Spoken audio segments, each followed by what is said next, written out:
The thieves covered all the cameras in the billionaire's house with stickers and then swung a sledgehammer to break through the TV wall. They discovered a safe hidden inside. They thought they would find $200 million worth of valuables there, but when they opened the heavy steel door, they found it completely empty. Since they couldn't steal anything, the entire team immediately turned on each other, with two members even getting into a fist fight. This accidentally caused a gun to go off, hitting a red sports car parked in the living room. However, this led to an unexpected discovery. Looking at the golden bullet hole in the hood, Paul came up with a bold idea. He grabbed a shovel and scraped off the paint from other parts of the car, discovering that the entire exterior was also pure gold. If the entire car was made of pure gold, based on its weight, it would be worth exactly $200 million. However, they faced a tricky problem. The sports car was parked on the 100th floor of the building. How were they going to transport it? As the property manager of the building, Paul was very familiar with the whole structure. He immediately instructed one of his accomplices to go up and start the crane on the roof.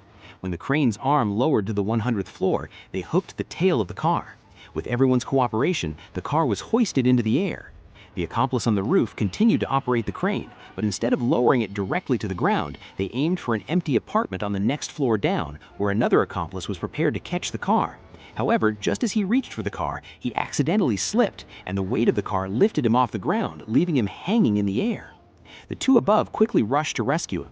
Just then, the security guard they had knocked out earlier woke up and was about to break in. The two had no choice but to take the most dangerous method to retreat. They climbed down the steel cable of the crane, slowly sliding down. In comparison, the situation of the accomplice below was worse. Without a foothold, he was about to lose his strength and fall. Fortunately, another accomplice arrived just in time to save him. Meanwhile, Paul and his accomplice had also descended along the cable to the car's position.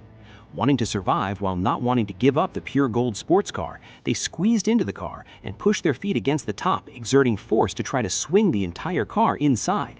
With their continuous efforts, the car got closer and closer to the window.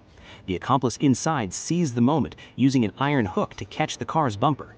Finally, with everyone's cooperation, the car landed safely on the floor.